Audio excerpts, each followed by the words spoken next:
mind is a projector. There is no harm in thinking you are great. If you're doing great work, you can't deny it. You know deep inside, look, I've invented this thing. I've made Google or I've made Facebook. It's connecting millions of people and so on. It's not a crime to give yourself a pat at the back. It's normal, it's natural, it's human. If you see, let's say, a beautiful sight, you're not going to say, oh, that's one ugly sight, please, I don't want to look at it. That's a denial. That's a state of denial. You'll say, yes, it's beautiful. And you move on, and the next sight, okay, maybe not as pleasing, but still, that's the colors of nature changing.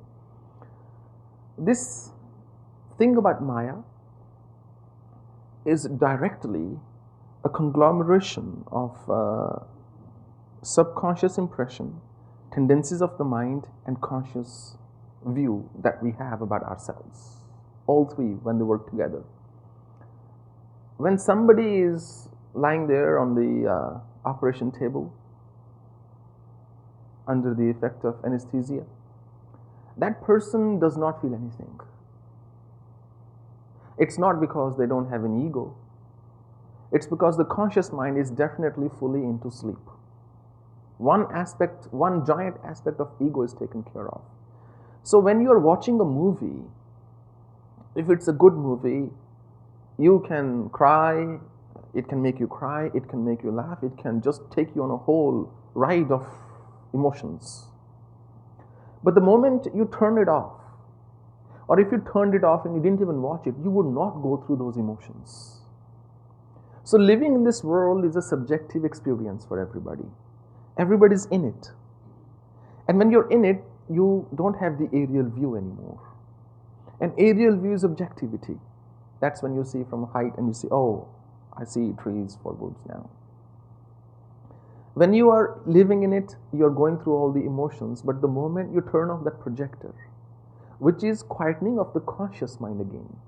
When the conscious mind is quiet, then it's a spiritual procedure, spiritual surgery you are undergoing to remove all that needs to be removed in that state of mind, so that when you come out of it, you are a better person. And that's why in the beginning, if you need tools or systems or methodologies or gurus or help or scriptures, they can be of use in the beginning, because as a physician, as a surgeon, you can't operate on yourself. If you put yourself to sleep, who's going to operate on you? Right? And somewhere when you don't need a general anesthesia, they would give you local anesthesia. You don't feel the pain, but you're aware, look, this is happening to me. And that's why most devotees, that's why it's so hard to be devotional to a living entity, because your ego is challenged. And then it breaks you, and then you feel angry, and then you say, yeah, whatever, I don't need this man or this woman or this person. I'm just going to get going. But the only way to see the play of Maya is to contemplate on it with a quiet mind. It's a common feeling, I live it almost each moment of my life, where I just find that there is no real meaning to anything.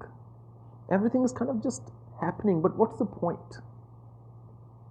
And in that awareness, you don't feel attached to things or people or even what you create yourself. Because, it's all, at the end of the day, pointless. Doesn't matter who you are or who you were. One day, you'll be cremated. It'll just be a handful of ash. So, between a simple sperm uniting with an egg to becoming a fistful of ash, what is the sum total of my journey? Am I going to walk that journey complaining or thinking what life could have been or should have been? Or am I going to walk that journey with utmost grace, knowing that where I'm heading anyway? So I may as well do as much good as I can now, may as well live my life the way that gives me happiness now, hopefully not hurting others in the process, because I am going to go in a little vessel, little pot eventually. Maybe it's, it would be a good reminder if all of us kept a little matka, chota sa. You can get them in Indian restaurants where they give you that yogurt and all that, I think. So just keep it next to you, maybe put some ash of a yajna maybe in it. And maybe when you feel on top of the world, you just open it, just touch it a little. This is where I'm going to end up. And when you feel very low, open it and touch it a little. This is where I'm going to end up anyway. So what's the big deal? I think it's something worth doing. I'll try it and see how it feels, and I'll share if you like. Just keep a little thing with ash, and as a reminder that this is my reality, that this is my reality, and I don't want to live this life any other way than any other way that takes me away from myself, that takes me away from goodness.